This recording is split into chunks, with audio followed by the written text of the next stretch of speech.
The station called Halcyon 9 hung above the storm belt of a gas giant like a wheel dropped from the hand of some forgotten god, and inside its slow-turning rim, the Concordat Academy trained the young of 40 species to serve a peace that had lasted 1,100 years. It was a place of polished stone and cold light, of corridors that smelled of ozone and old metal, of gymnasia, the size of cathedrals where cadets learned to fight in gravity that shifted at an instructor's whim. It was, above all, a place of order. Every species knew its place. Every place had been measured, weighed, and recorded in ledgers older than any living creature aboard. And into that order, in the 1103rd year of the Concord, came the humans. There were only 9 of them in the intake that season, and of the 9, the one the others would come to speak of in lowered voices was the smallest. His name was Wren Castellan, and he was 18 standard years old, and he had come from a city on the eastern coast of a continent his people called Africa, a place of red dust and long rains that no one aboard the station had ever seen and few could have found on a chart. He was not tall for his kind. He was not broad. He had a quiet way of standing, weight settled evenly, hands loose, as though he were always listening to something beneath the surface of the room. When the other cadets spoke, he listened. When they boasted, he watched. He had a habit of going very still before he answered a question, and the instructors mistook the stillness for slowness, and the other cadets mistook it for fear. They were wrong about both, but it would take a broken bone and a room full of witnesses before anyone understood how wrong. The dominant species aboard Halcyon 9, by long tradition and longer intimidation, were the Threnn. They were a tall people, taller than any human by half again, their bodies plated in a living crystalline armor that grew from their skin in overlapping scales the color of storm clouds. When they moved, they clicked and rang faintly, like something built rather than born. Their arms ended in 4-fingered hands that could close with a pressure that folded steel plate, and their history was a history of war won and war remembered. For 6 centuries, the Threnn had held the martial primacy of the Academy. Their champions took the top ranks in every combat trial. Their instructors set the standards by which every other species was judged. And their pride, which was the pride of a people who had never in living memory been made to yield, had calcified into something that was no longer confidence but a kind of law. The finest of the young Threnn that season was a cadet named Corvax, of the bloodline Dreed, and he wore his lineage the way other cadets wore their uniforms. He was 2 years into his training and already ranked above cadets 4 years his senior. He was beautiful in the way a weapon is beautiful, all clean lines and purpose, and he had never lost. Not a bout, not a trial, not an argument. When Corvax entered the great gymnasium, the lower-ranked cadets found reasons to be elsewhere, and the ones who could not leave found reasons to look at the floor. He noticed the humans the way a large animal notices a small one that has wandered into its territory. Not with fear, with interest, with the slow, appraising interest of a thing that has decided the newcomer is a question, and that it will be the one to answer it. "They are soft," Corvax said on the 3rd day, to the cluster of Threnn cadets who moved always at his shoulder. He was watching Wren cross the far end of the gymnasium, carrying a rack of practice staves for an instructor.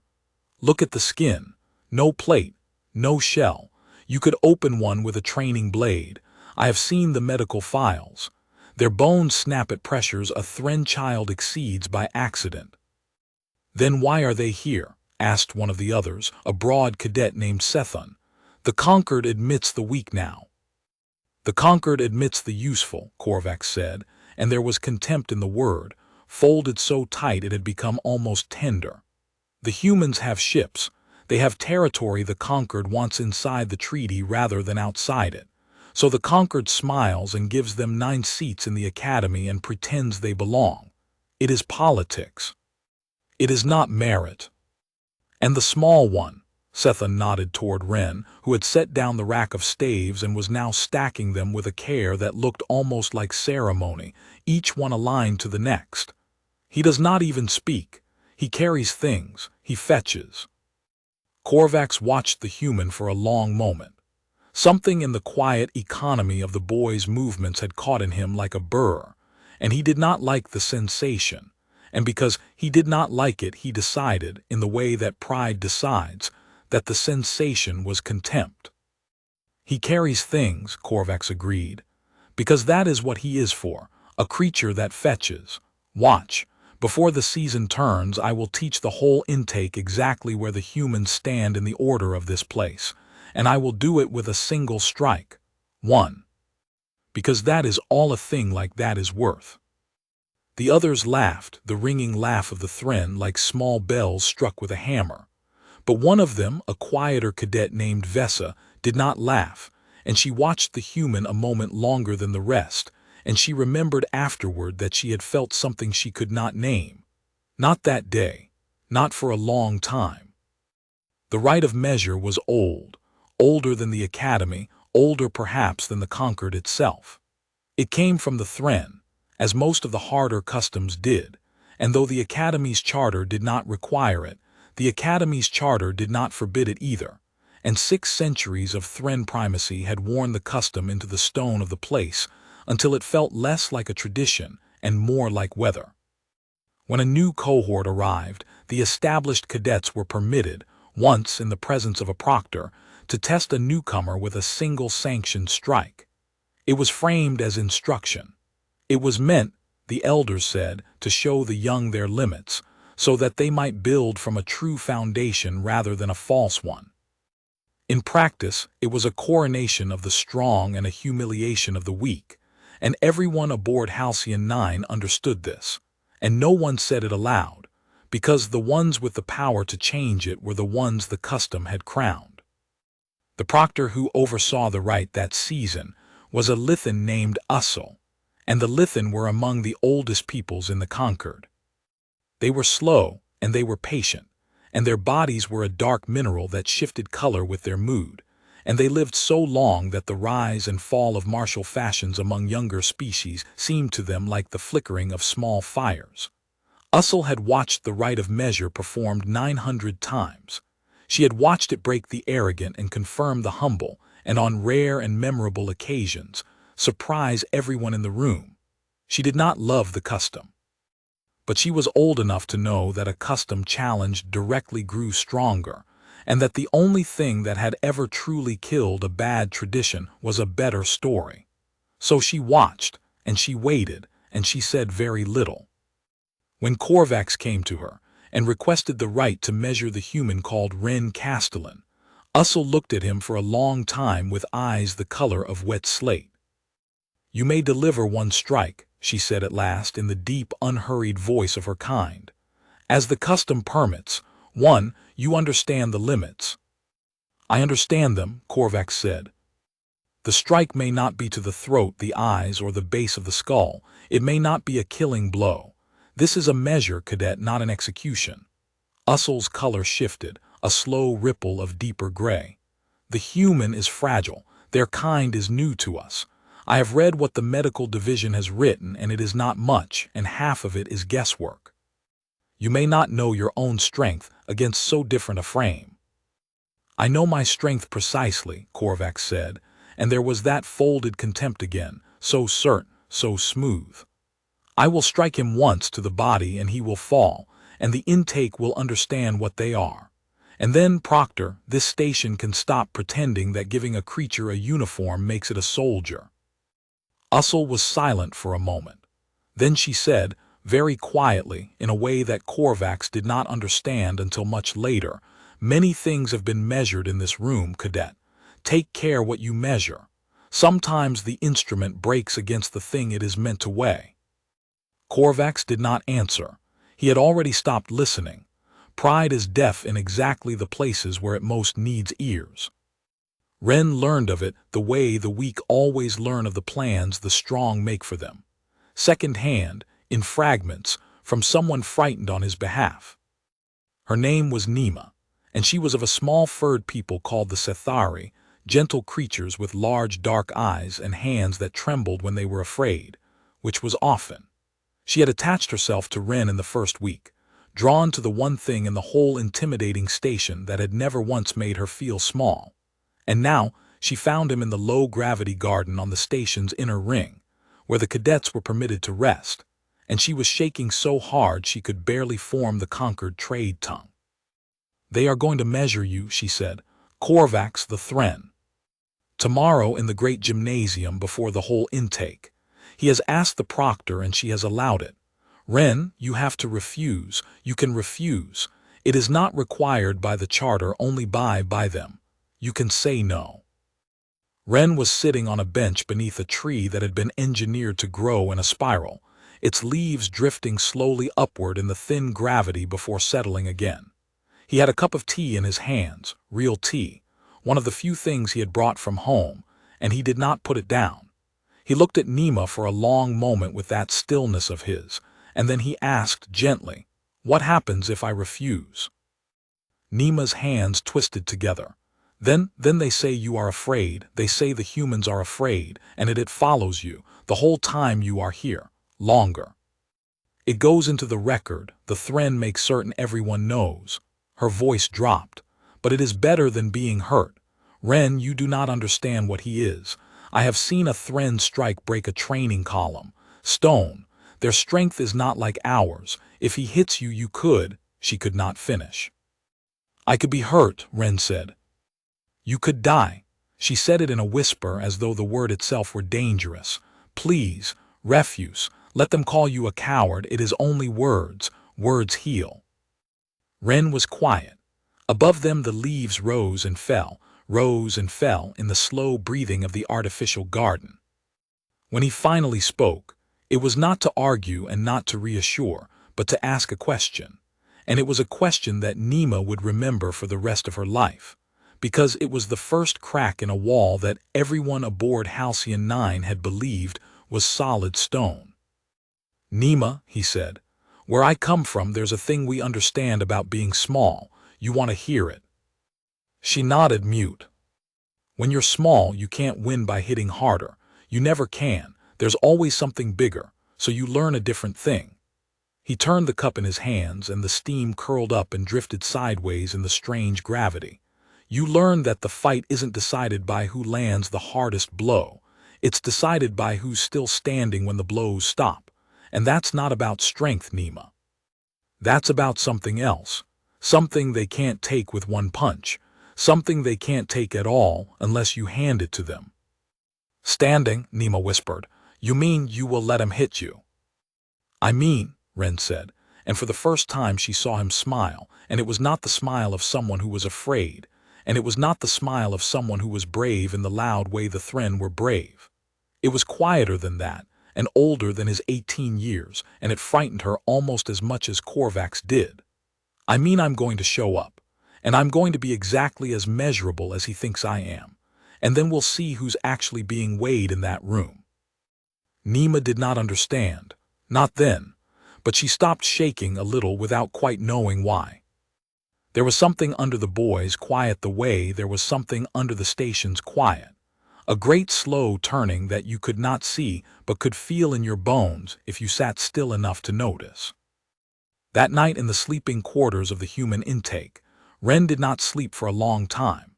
He lay in the dark and listened to the station breathe, the endless soft hum of the rim's rotation, and he thought about his mother, who had raised 4 children through 2 droughts and a war and had never once raised her voice, and who had told him, the day he left the red dust of home for the cold stars, one thing.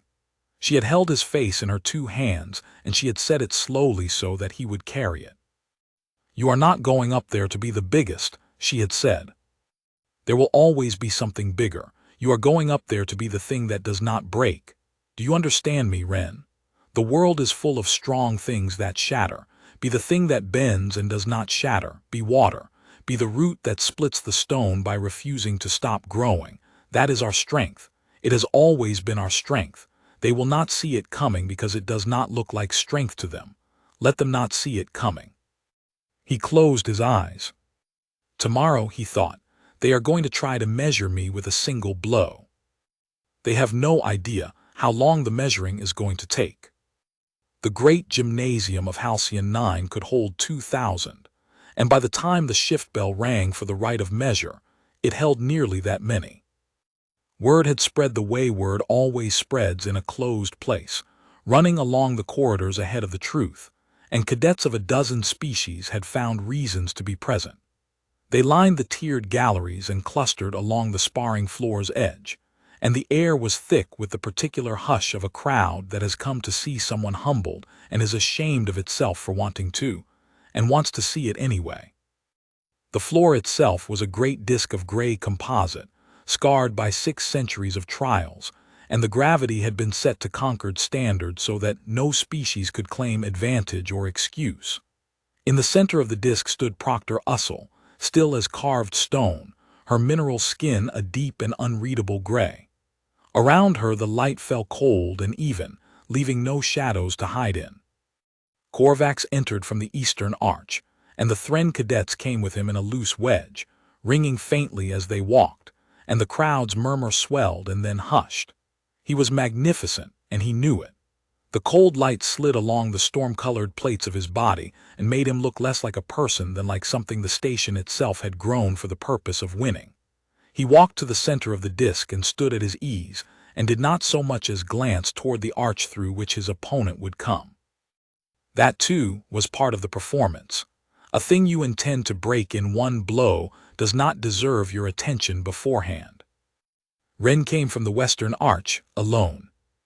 He had refused an escort. Nema had wanted to walk with him, and the other humans had offered, and he had thanked them and told them to sit in the gallery where he could see them, and he had walked out onto the scarred gray disk by himself, in the plain gray training clothes that every cadet wore, with his hands loose at his sides and his weight settled and even. He looked very small under the high cold ceiling. He looked, the watching cadets thought, like exactly what Korvax had said he was, a soft thing, a thing that fetched. The two of them faced each other across 4 meters of composite, and the difference between them was almost comical. Korvax stood a full head and shoulders taller, plated and ringing and vast.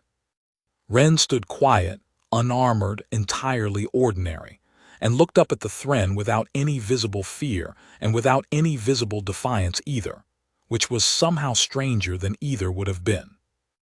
Ussel raised one heavy hand, and the gymnasium went utterly silent. "This is a right of measure," she said, and though she did not raise her voice, the acoustics of the great room carried it to every gallery. "It is an old custom. It is permitted, not required. The newcomer has the right to refuse without dishonor at any moment before the strike is delivered." She turned her slate eyes on Wren, and it was, though no one else understood it, a gift she was offering him, one last open door. "Cadet Castellan, you have come to the floor. But you have not yet consented to the measure. Do you consent, or do you withdraw?" The crowd leaned forward. This was the moment. This was where the human would take the door and be called a coward, and it would all be over, and everyone could go back to the comfortable order of things. "I consent," Wren said.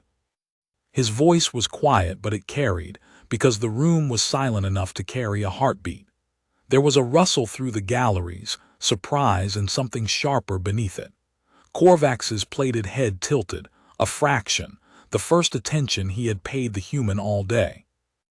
"You understand," Ussel said, and there was something in her voice now that was almost a plea, "that this cadet is permitted a single strike, that he is strong.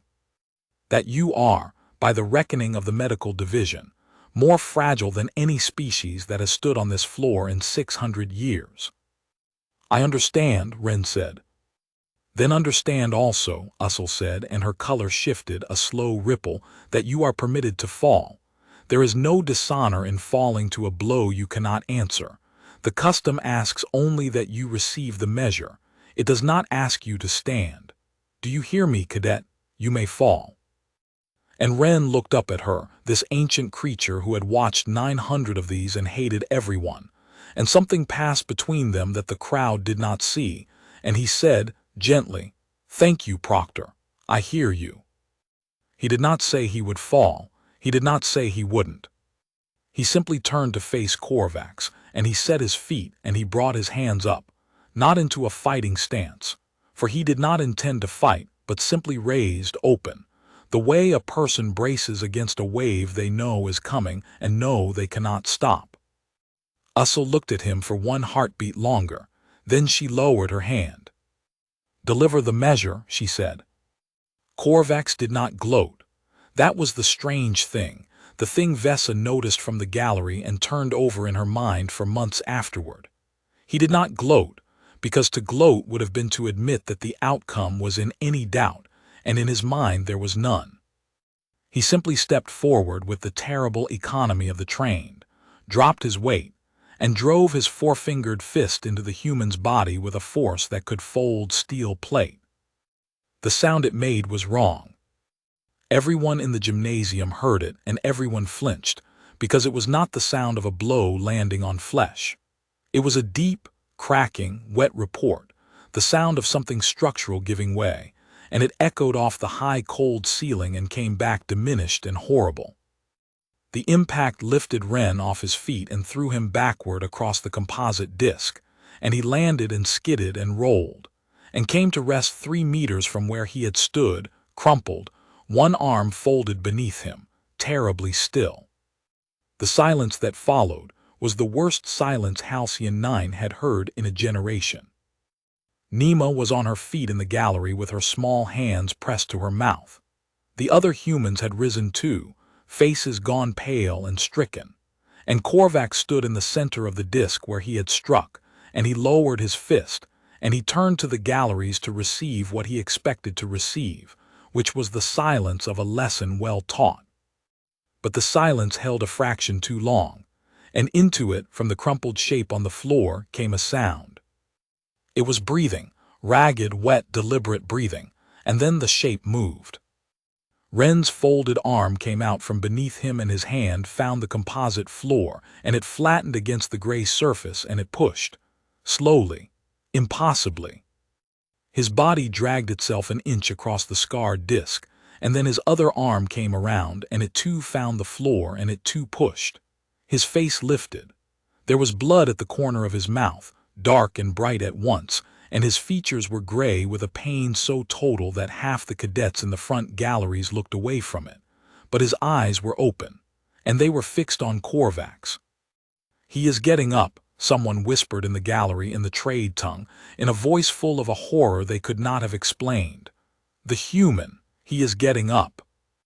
He should not have been able to, that was the thing. The medical division would confirm it later, in dry clinical language that could not begin to hold the reality of it.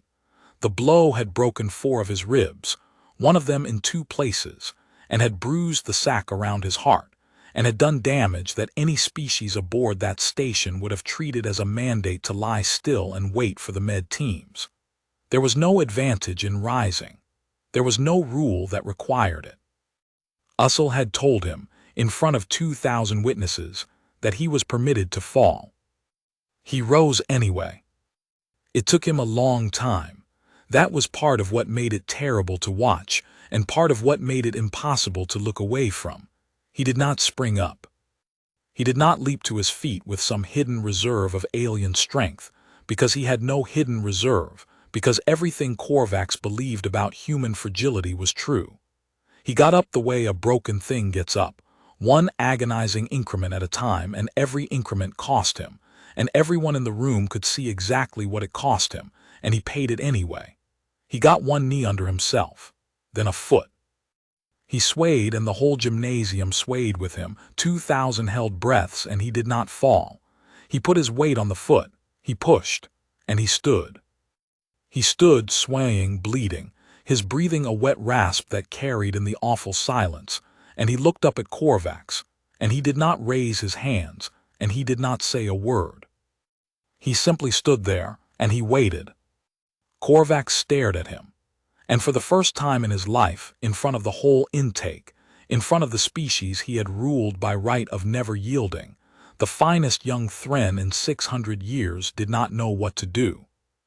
Because the custom permitted one strike, one, and he had delivered it, and the thing he had struck, the thing he had come to humiliate with a single contemptuous blow, was standing on the floor in front of him, ruined and swaying and impossible, looking at him with clear eyes out of a gray and bleeding face, and saying with its whole broken body, without a single word, "Is that all?" "Sit down," Korvax said.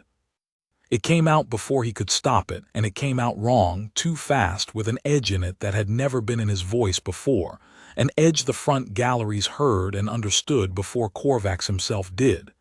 "You have received the measure. Sit down. It is finished." Wren did not sit down. "It's finished when you say I'm measured," Wren said. His voice was a ruin, each word dragged up through broken bone, but it was steady and it was clear and it reached the galleries. "So say it. Tell them what you measured." He drew a breath and it visibly cost him, and he spent it anyway. "Tell them what a human is." And Korvax could not answer. Because the answer he had prepared, the answer he had promised his cadets, and the answer the whole station had come to hear. The answer was a soft thing, a thing that fetches, a thing that falls in one blow and knows its place. And that answer was standing 3 meters in front of him, refusing, with its entire broken body, to be true. "Proctor," Korvax said, turning to Ussel, and there was something in his voice now that had never been there before, something that in another creature might have been the beginning of fear. "The measure is delivered. Declare it complete."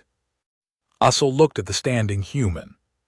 She looked at him for a long, long moment, and her mineral skin shifted through a slow cascade of colors that the older cadets in the gallery recognized, and that made them go very quiet, because it was the color a Lithan turned only in the presence of something they judged to be significant, something that would be remembered, something that changed the weight of things.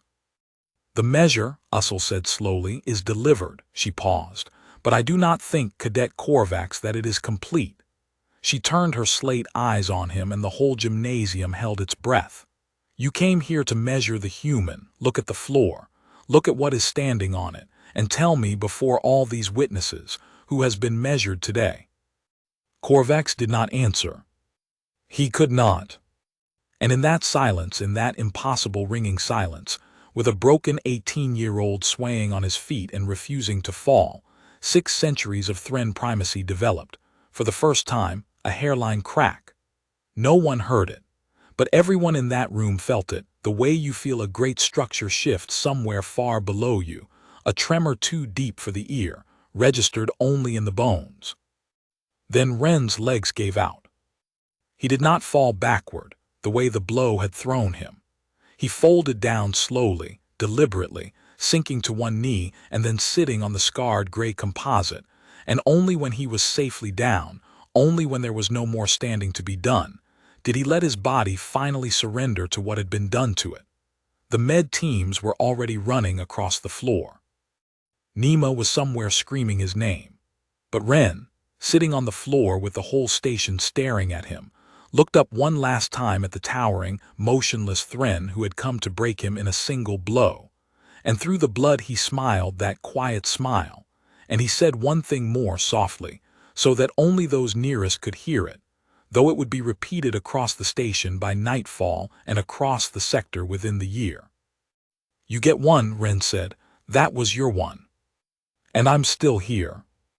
Then the med teams reached him, and the world became a blur of hands and light and urgent voices in a language he was too tired to follow. And the last thing Wren Castellan saw before the sedatives took him under was the face of Korvax of the Dreed, still standing alone in the center of the great gymnasium, staring at the empty place where a broken human had refused to stay down, with an expression that no Threnn had worn in living memory. And that would haunt that particular young warrior for a very long time to come. It was not anger. It was the beginning of understanding, and it was the beginning of fear. The medical division of Halcyon 9 was run by a species called the Alim, quiet 3-eyed physicians who felt other beings' pain as a faint pressure behind their own eyes, and had therefore built the finest hospital in the sector out of what could only be called professional self-defense. The senior physician on shift when Wren Castellan was carried in was named Dr. Hans, and she had treated wounds from 40 species across a career of 200 years, and she had never, she said afterward, in all that time, been as unsettled by a patient as she was by the human boy. Not because the injuries were severe. They were severe, but she had seen worse and mended it. What unsettled her was the scan she took while he was still under sedation, the deep tissue map that showed her, in cold and undeniable data, exactly what the boy's body had done on that floor. He was standing, she told her assistant, staring at the readout. Look at the load bearing here, the compression through the spine. He put his full weight on a skeleton with 4 fractured ribs and a bruised pericardium, and he held it, and the muscular exertion required to do that against that pain with that damage. She stopped. Her 3 eyes cycled through the color the alum turned when they were deeply disturbed. The pain alone should have dropped him, not the injury, the pain. His nervous system was screaming. I can see it in the inflammation markers. Every signal his body could send was telling him to stop, to lie down, to protect himself.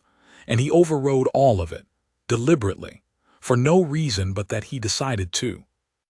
Is that unusual? The assistant asked, for a human. Dr. Hans was quiet for a moment. I pulled every file the Concord has on the species, she said. There is not much. They are new to us. But there was one line in a xenophysiology summary written by a researcher who studied them in their home system, and I did not understand it when I read it, and I understand it now. She brought it up on the display. It says, the defining physical characteristic of the human is not strength, speed, or resilience of tissue, in all of which they are unremarkable. It is the capacity of the human will to command the human body past the point where the body wishes to stop. In this, the species appears to be, among all catalogued life, an outlier without close peer. The researcher recommended further study. Hans turned off the display. No further study was done. The Concord decided they were not worth the funding. She looked toward the recovery ward where the boy slept. I suspect that decision is about to be revisited.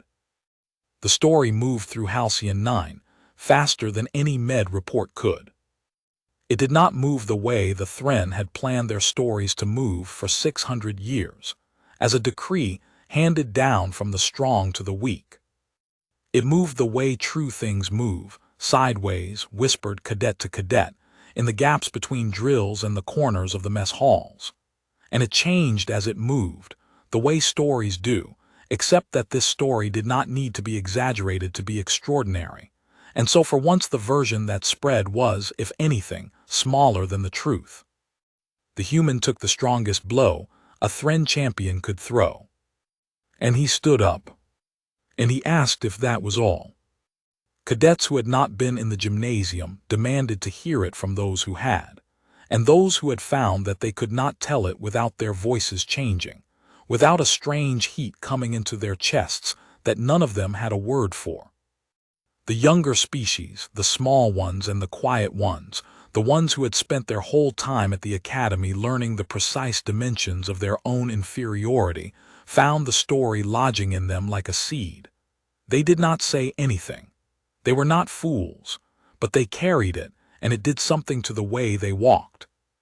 And the Threnn felt it, the way a predator feels the herd change its mind about being afraid. They responded the way pride always responds to the first crack, by insisting louder that the crack was not there.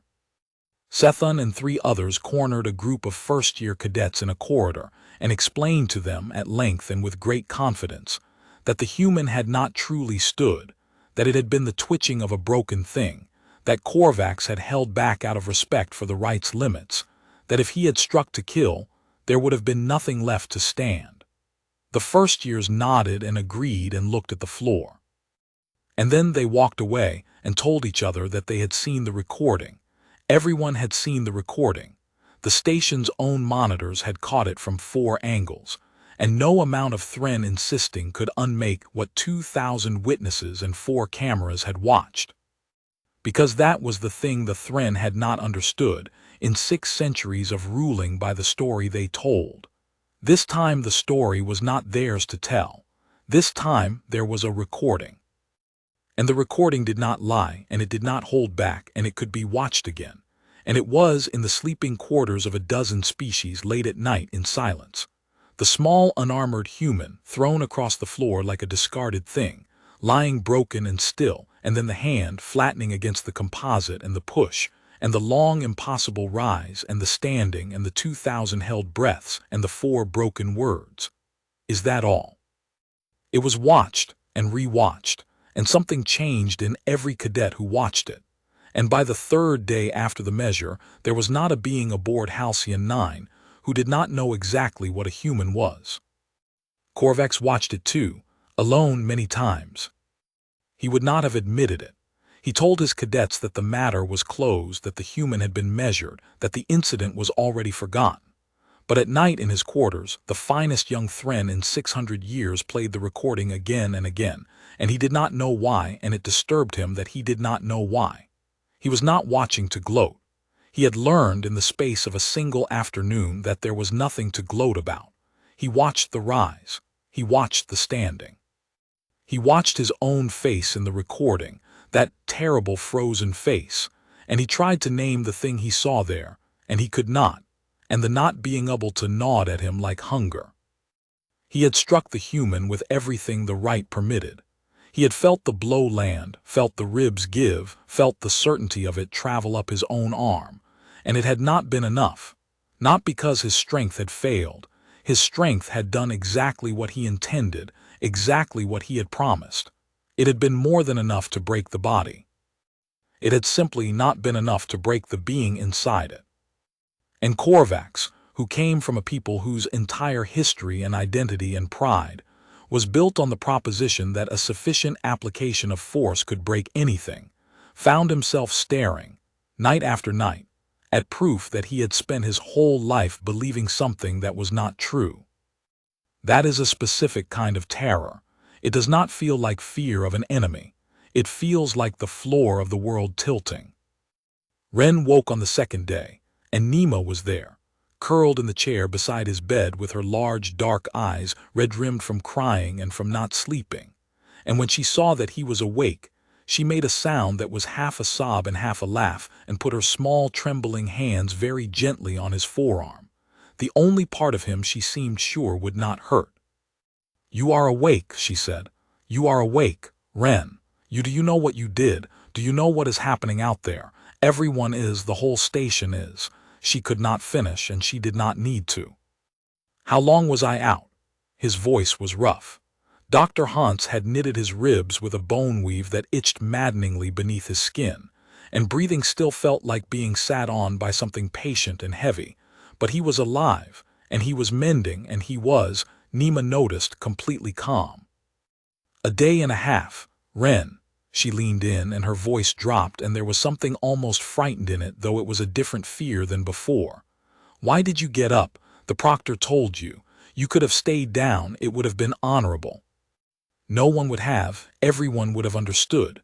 Why did you get up?" Wren looked at the ceiling for a moment. The light of Halcyon 9 fell cold, and even across it, the light that left no shadows. "Because staying down was the answer he wanted," he said. "That's what the whole thing was for, Nima. It was never about the punch. The punch was easy. He could always land the punch. The punch was just the question. The question was, what are you? And he'd already decided the answer, soft. A thing that fetches. A thing that falls." He turned his head carefully and looked at her. "The one thing I could do, the only thing, with 4 broken ribs and no way to hit back and nothing that would have mattered if I did, was refuse to give him the answer he came for. He gets to break the body. That's just physics. He's bigger, but the answer to the question, what are you, that's mine. That was always mine. He can't take it with a punch. He can't take it at all. I can only give it away, and I wasn't going to give it to him." Nima was silent for a long moment. Then in a very small voice she said, "The others are saying it too, not just the humans, the Sethari, the Alam, quietly. Even some of the Wren, some of them are saying that if a human can stand up after that, then maybe the rest of us have been lying down for things we didn't have to lie down for." Her hands tightened just slightly on his arm. "You have made something happen. I do not think you know how big it is." "I didn't do it to make something happen," Wren said. "I know," Nima said. "That is why it worked." On the 4th day, when Wren was permitted to walk the corridors again, slowly, one hand resting against the wall for the times when his ribs reminded him of their opinion, he found that the station had changed around him in a way he could feel but not quite see. Cadets he had never spoken to met his eyes and inclined their heads, a small grave gesture, and moved aside to let him pass. The younger one stared, and did not look away when he noticed, which was itself a change. Before, everyone had looked away from everything. A Sethari he did not know left a cup of something warm and sweet outside the door of the human quarters with no note, and was gone before anyone saw. And the Threnn watched him with a stillness that had teeth in it. He knew it could not stay like this. He was not naive. He had grown up small in a world of large forces, and he understood that a wounded pride is more dangerous than an intact one, and that 6 centuries of primacy do not develop a crack and then simply agree to fall apart in peace. Somewhere, he knew, the Threnn were deciding what to do about him. The story had gotten away from them, and their kind did not tolerate a story that got away from them, and there would be an answer. He did not know what shape it would take. He found out on the 9th day, when Vesa of the Threnn, the quiet one who had not laughed, came to find him alone in the low-gravity garden, and stood at the edge of the spiraling tree with her storm-colored plates catching the light, and said, without preamble, in a voice pitched low enough that the station's monitors would struggle to catch it, "They are going to try again." Wren looked up at her from the bench. He did not seem surprised. "The right only allows 1 strike," he said. "Korvax used his." "Not the right," Vesa said. Her 4-fingered hands were pressed flat against her own thighs, and Wren understood from something in the gesture that she was doing something that frightened her badly and doing it anyway. "The combat trials, the season trials. They are mandatory, all cohorts, all species, mixed pairings decided by the proctors. Except the pairings are not truly decided by the proctors, not the important ones. The Threnn have influenced the draw for 600 years, and no one has ever proven it because no one has ever cared enough to look." She paused. "Korvax has arranged to be drawn against you, in the open trials, in front of the whole academy, and the visiting Concord observers, and the recording that this time he intends to control. And in the trials," Wren said slowly, "there's no limit of 1 strike." "No," Vesa said. "In the trials he can hit you until you cannot get up, and this time he means to make certain that you do not." The garden was very quiet. Above them the engineered leaves rose and fell in the thin gravity, rose and fell, patient as breathing. "Why are you telling me this?" Wren asked. Vesa was silent for a long moment.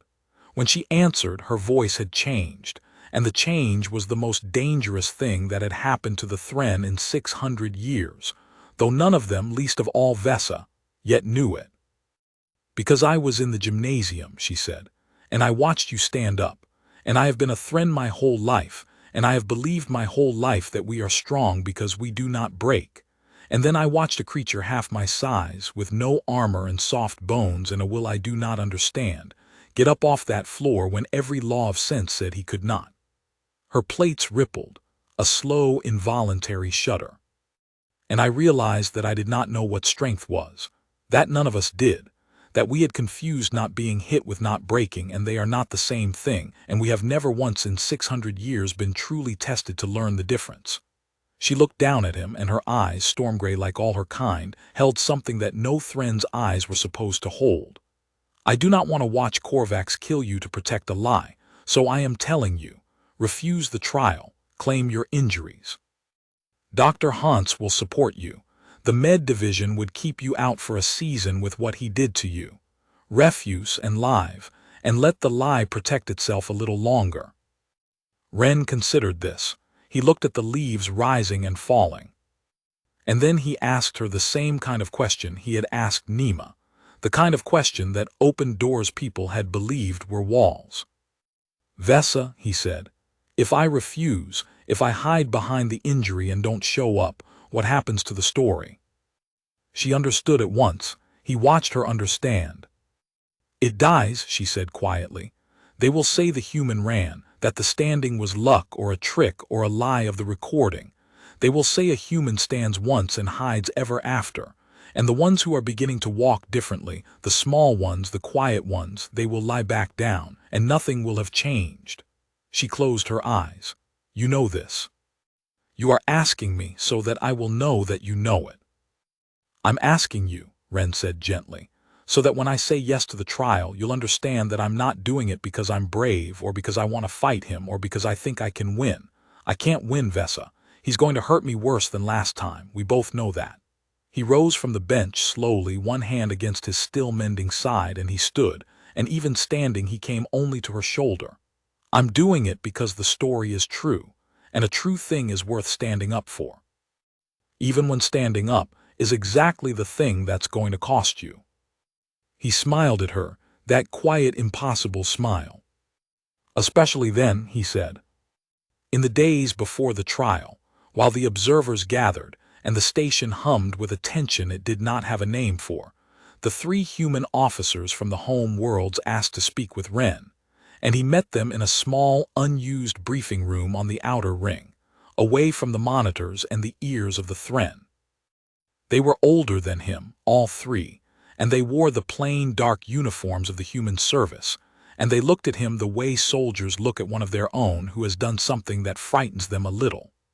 The eldest of the 3, a woman named Commander Academy with gray at her temples and a stillness of her own that Wren recognized instantly, sat across the narrow table from him and folded her hands. You don't have to do this, she said. You understand that we can pull you. One word from us and the medical grounds become a diplomatic matter and no one aboard can touch you. You'd go home. No dishonor, we'd see to that. I know, Wren said. But you won't. No, Wren said.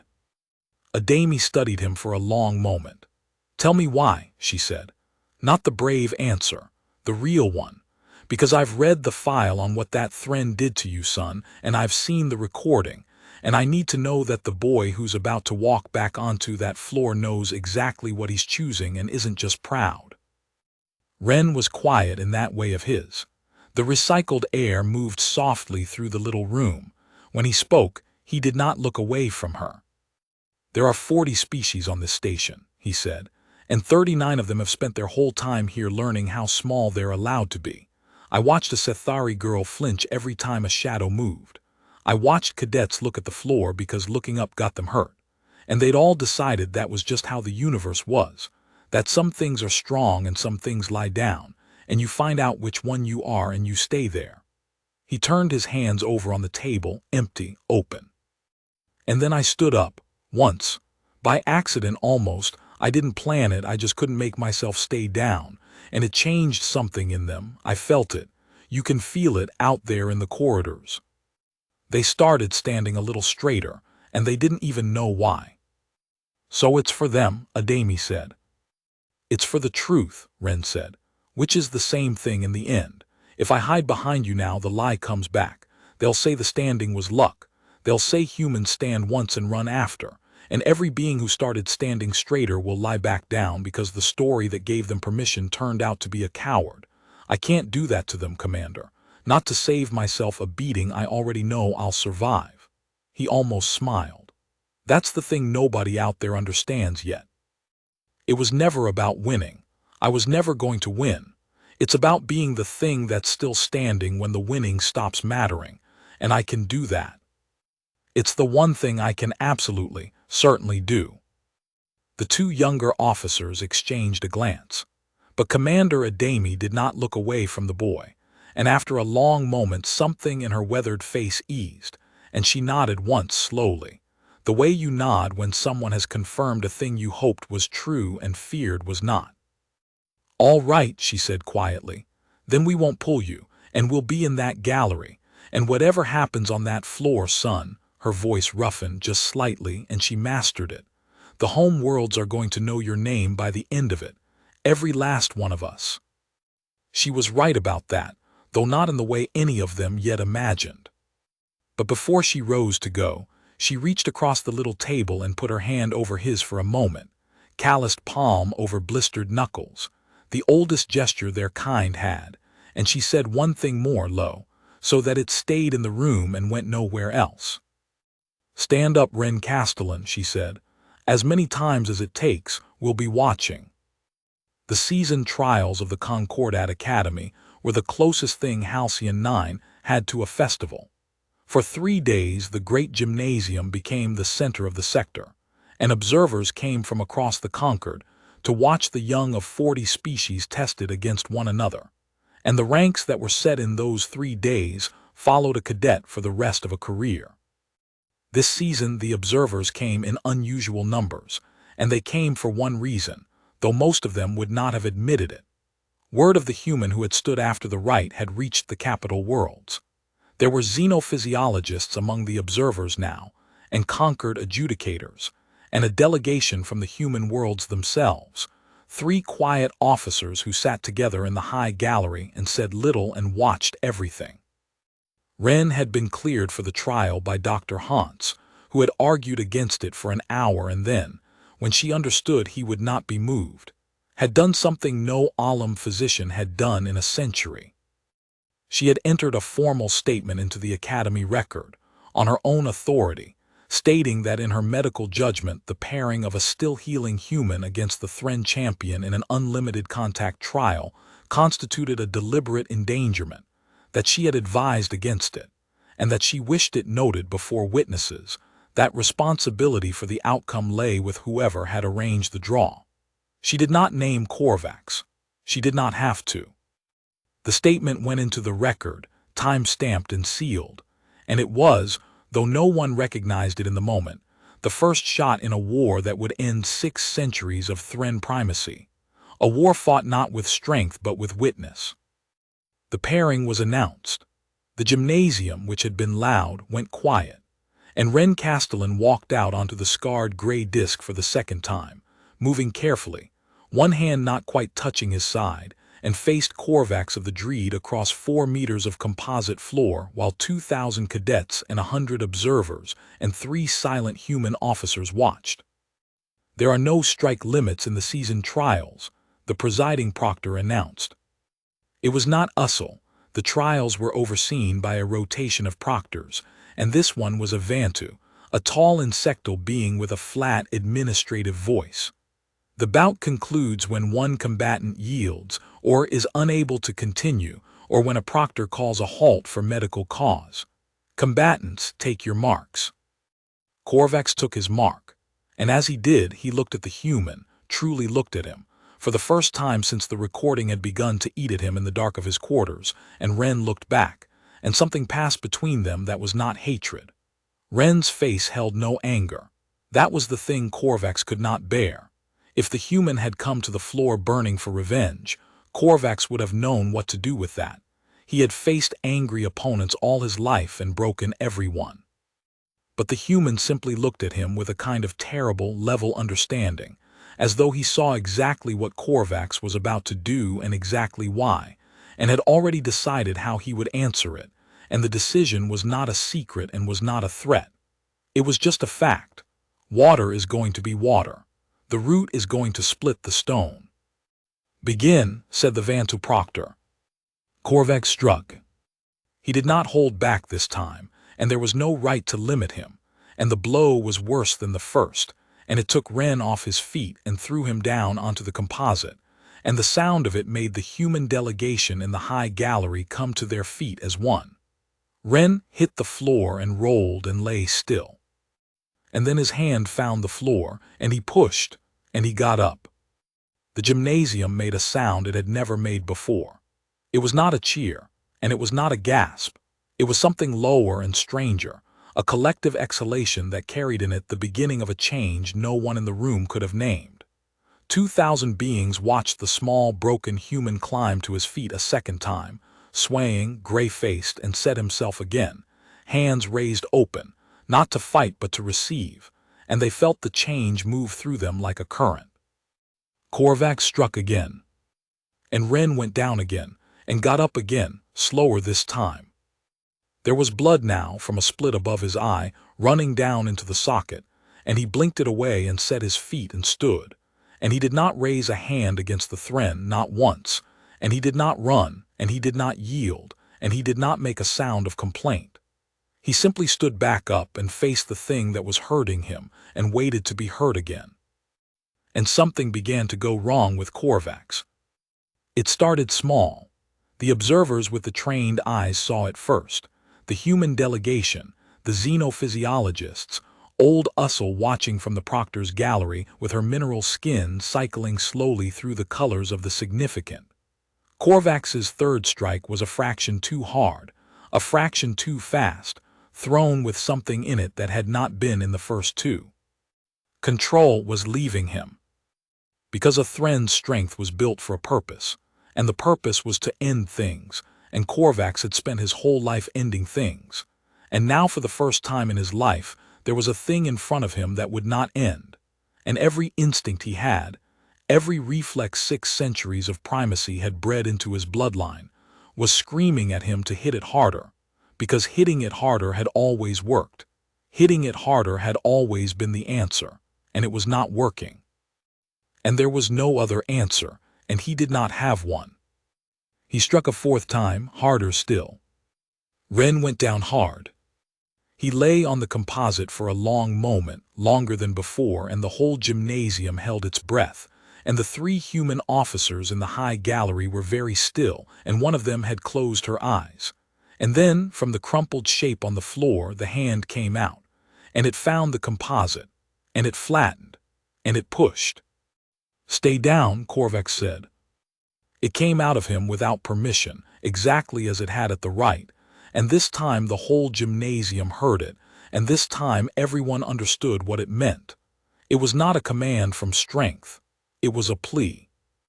The finest young Threnn in 600 years was standing over a broken human he had struck 4 times with everything he had, begging it, in front of the entire academy and the observers of the Concord, to please stay down.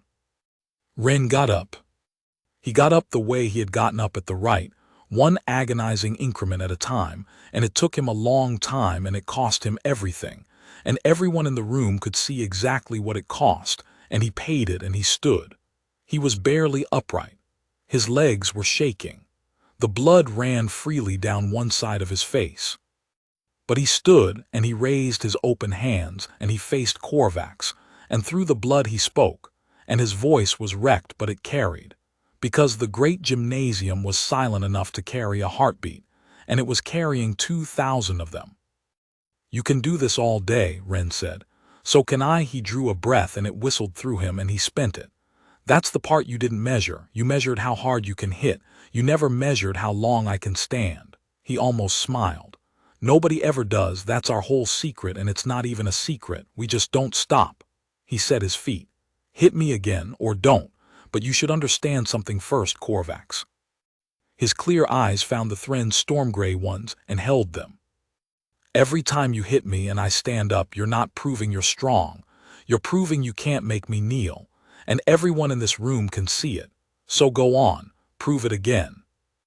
And Korvax did not strike. He stood over the swaying human, his 4-fingered fist half raised, and he could not bring it down. Because Wren was right, and Korvax knew he was right, and the whole gymnasium knew it, and the knowing filled the great room like water filling a hold. Every blow had proven the human's point instead of Korvax's. He had walked onto the floor to teach the academy where the human stood, and instead he was teaching it, strike by strike, in front of the observers of the whole Concord, that Threnn's strength had a limit, and the limit was this. It could break a body all day long, and it would not, ever be able to break the thing that decided whether the body stayed down. And that thing was not strength. It was something the Threnn did not have, had never needed, had built 6 centuries of pride specifically, so that they would never have to discover they lacked it. The nightmare the Threnn feared was not a stronger warrior. They had faced stronger warriors and broken them. The nightmare was this, a thing that could not be made to stop, a thing their entire identity was helpless against. And they had made it themselves, with a single contemptuous punch, out of a boy they had called soft. "Strike," hissed Sethan from the gallery, on his feet now, his voice cracking with something close to panic. Korvax, strike him, finish it. But Korvax could not, because he finally understood what finishing it meant. If he struck the human down and the human rose, he lost, in front of everyone again. And if he struck the human down hard enough that he could not rise, if he crossed the line Dr. Hans had drawn in the record, if he did to a healing boy in a seasoned trial what could not be undone, then he did not become the champion who had put the human in his place. He became the thing the whole Concord would remember, the coward who had murdered a cadet on the trial floor because he could not outendure him. Dr. Hans's sealed statement sat in the Academy record like a loaded weapon, and Korvax felt the weight of it now, and he understood, with the floor of his world tilting beneath him, that there was no strike he could throw that would win. The human had taken the one thing away from him that he had never known could be taken. He had taken away the power of the blow. He had made every possible blow into a defeat. The fist came down, slowly to Korvax's side, open. Korvax began, and his voice was not the voice of the finest young Threnn in 600 years. It was the voice of someone who had discovered, far too late and far too publicly, that the ground he had built his whole life on was not ground at all. I cannot. And that was the moment the station screamed. It was not a metaphor. Every alarm on Halcyon 9 went off at once, a rising shriek that clawed through the great gymnasium and set 2,000 cadets flinching, and beneath the shriek came a sound that no one aboard had heard in the station's whole working life. A deep, structural groan, the sound of the wheel itself in distress, felt in the bones before it was heard in the ears. The cold, even light of the gymnasium flickered, went red, steadied. And a voice came over the emergency channel, tight and fast, and stripped of all the station's usual calm. Containment failure, sublevel 4, coolant primary. Repeat, coolant primary breach beneath the gymnasium. Structural cascade in progress. All personnel. And then the floor of the great gymnasium, the scarred gray disk where 6 centuries of cadets had been measured, where a broken human had just refused for the second time to kneel, cracked open along a seam no one had known was there, and the world fell out from under everyone in the room. Afterward, when the investigators pieced it together, they would say that the coolant primary had been failing for years, that the Academy's maintenance had been deferred in favor of martial spectacle for a generation, that the great gymnasium had been built directly above the station's main heat exchange, manifolded by an architect who had assumed, 6 centuries ago, that nothing would ever go wrong with a system so central it could not be allowed to fail. They would say the breach was no one's fault and everyone's fault. But that was afterward. In the moment there was only the shriek of the alarms, and the deep groan of the wounded wheel, and the seam opening across the scarred gray disk, and the terrible lurch as a whole section of the gymnasium floor sheared away and dropped into the burning dark below. Cadets fell with it.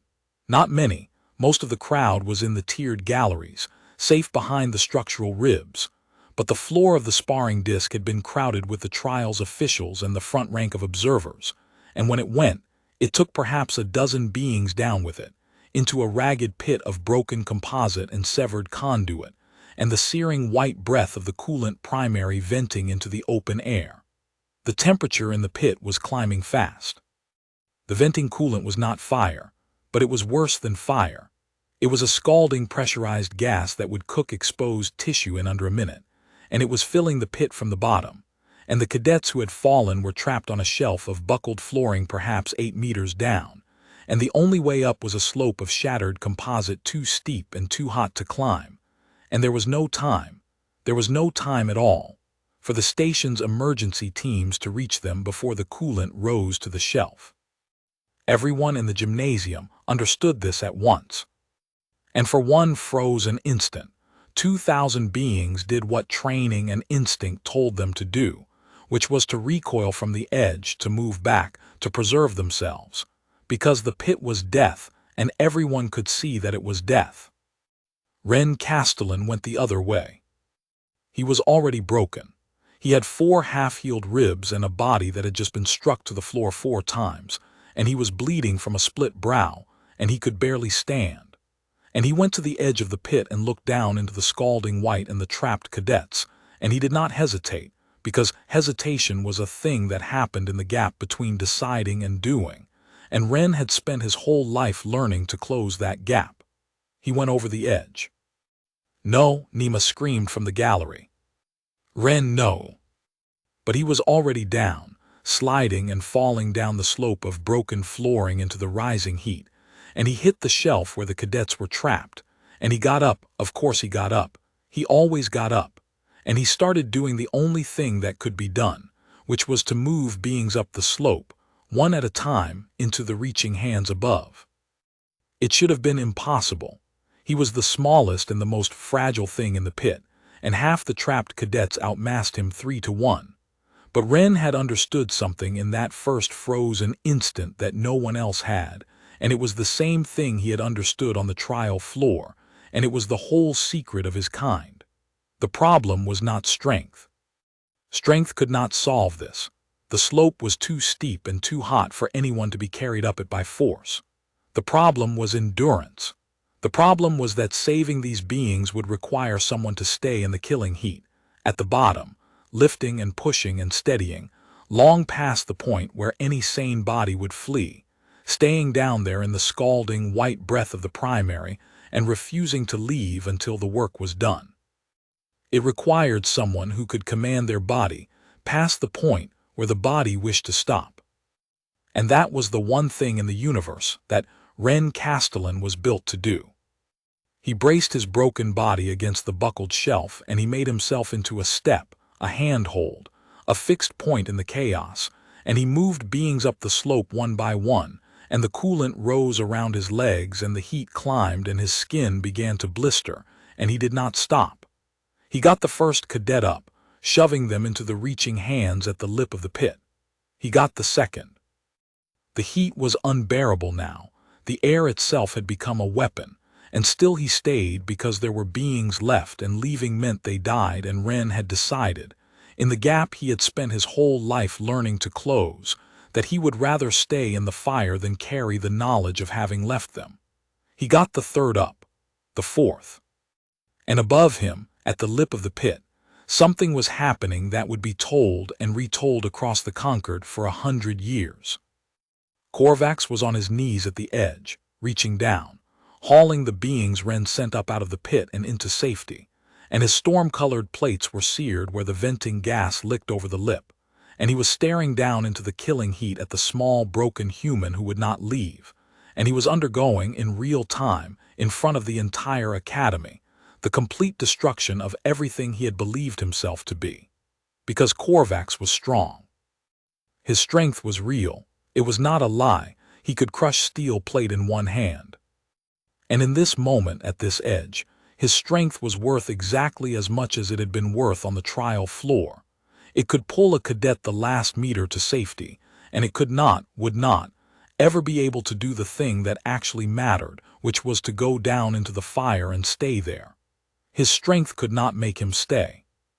Every Threnn instinct in him was screaming to recoil from the heat, and he was obeying it.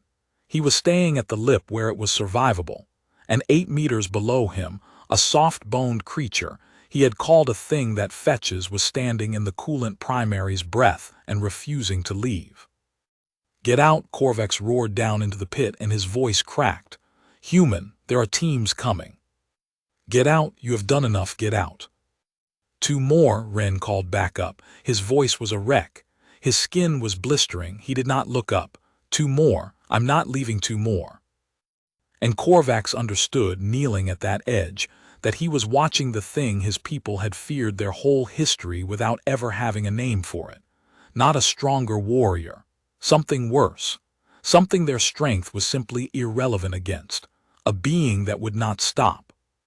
A being for whom the point past which the body wished to quit was not a wall but a door, and who walked through it, calmly, deliberately, again and again, into places no Threnn would ever follow, because following required a kind of strength the Threnn had spent 6 centuries making certain they would never need to grow.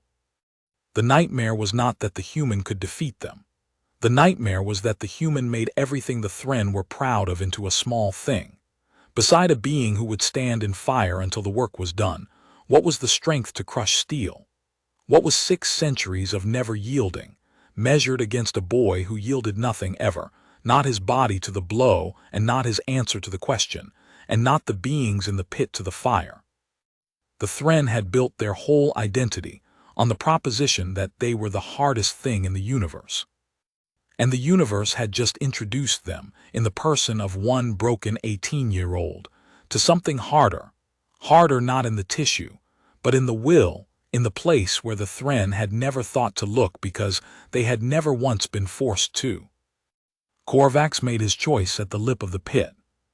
He would tell no one afterward that it was the hardest thing he had ever done, but Vesa knew, and Ussel knew, and the human officers in the high gallery knew because they watched him do it. He stopped obeying the instinct. He let go of the edge. And the finest young Threnn in 600 years, who could crush steel and could not make himself stay in the fire, went down into the pit anyway, clumsily, terrified, every reflex fighting him. Because a creature half his size had shown him, on the trial floor and now here, that staying was a thing a person could choose. And Korvax had decided, at long and bitter last, that he would rather be the kind of thing the human was than the kind of thing he had been. Together they got the last 2 cadets out. Korvax's strength at last found its true use. With the human bracing and steadying below, the Threnn could lift and haul and drive the trapped beings up the slope faster than Wren alone ever could have. And the 2 of them, the strongest thing in the room and the most unbreakable, worked the last 2 cadets up the burning slope and into the reaching hands above.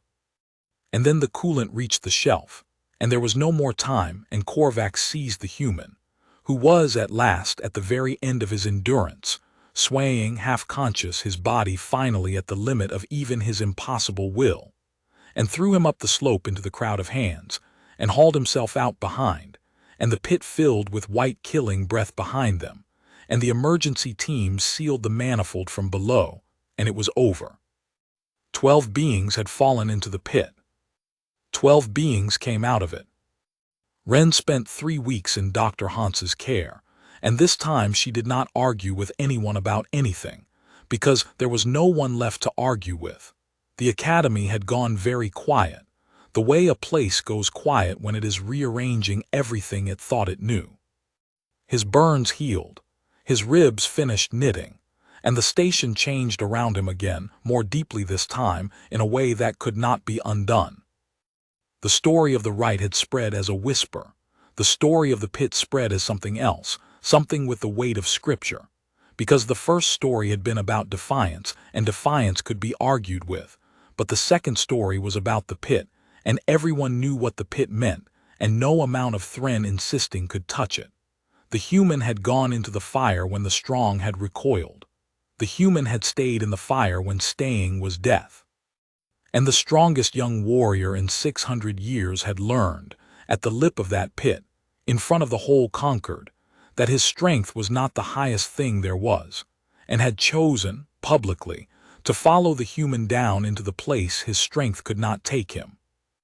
6 centuries of Threnn primacy did not survive that, not because anyone challenged it, because it simply stopped being true and everyone had watched it stop, and there was a recording, and the recording did not lie. The martial standards of the academy were rewritten within the year. The right of measure was abolished by a vote of the proctors, over the objection of exactly no one. And old Ussel, who had watched 900 of them and hated everyone, cast the deciding voice with her mineral skin, cycling through colors the younger proctors had never seen and did not have names for. The combat trials were reformed so that endurance and composure and the willingness to stand for others were weighted alongside raw force, and the first cohort tested under the new standard included a small furred Sethari named Nima, who placed higher than any one of her people ever had, and who cried when she saw her rank and would not say why. Korvax was not expelled. There were those who wanted it, and there were those who argued that his arrangement of the draw and his conduct at the right deserved it, and Dr. Hans's sealed statement was read into the final record. But when the adjudicators asked Wren Castellan, What should be done with the Threnn who had broken him twice and then followed him into the fire? The human was quiet for a long moment, in that still way of his, and then he said the thing that ended the matter. He went into the pit, Wren said. He didn't have to, everything he'd ever been told said not to, and he went in anyway because he decided to be something better than what he was. He looked around the chamber. That's the whole thing, isn't it? That's the only thing any of us can do. You don't get to choose how strong you are. You only get to choose whether you stay in the fire. He stayed. Let him build on that. It's a better foundation than the one he had. And so Korvax of the Dreed was not expelled, and he did not become what he had been, and years later when he was an instructor himself, he would begin every cohort's first lesson the same way. Not with a demonstration of strength, but by telling them, in his ringing Threnn voice, about a broken human who taught him the difference between not being hit and not breaking, and who had never once, in all the time Korvax knew him, thrown a single punch in return. Wren Castellan graduated near the top of his cohort, though not for his strength, which remained unremarkable, and not for his speed, which was ordinary, but for the thing the Academy had learned at great cost to measure. The 3 human officers in the high gallery filed a report to their worlds, and the report was read at the highest levels, and the Concord's decision not to fund the study of humans was, as Dr. Hans had predicted, quietly and thoroughly revisited. But Wren himself never spoke of any of it as a triumph. When the younger cadets came to him, and they came, the small ones and the quiet ones, the ones who had spent their lives learning the dimensions of their own inferiority, he told them the same thing every time, the thing his mother had held his face in her hands to give him, the thing that had turned a petty cruelty into the undoing of 600 years. There'll always be something bigger than you, he would say, something stronger, something that can knock you down. You can't change that. But there's one thing they can't take with a single blow, and it turns out they can't take it with 1,000. They can only get it if you hand it over. He would smile that quiet smile. So don't hand it over. Get up, however long it takes.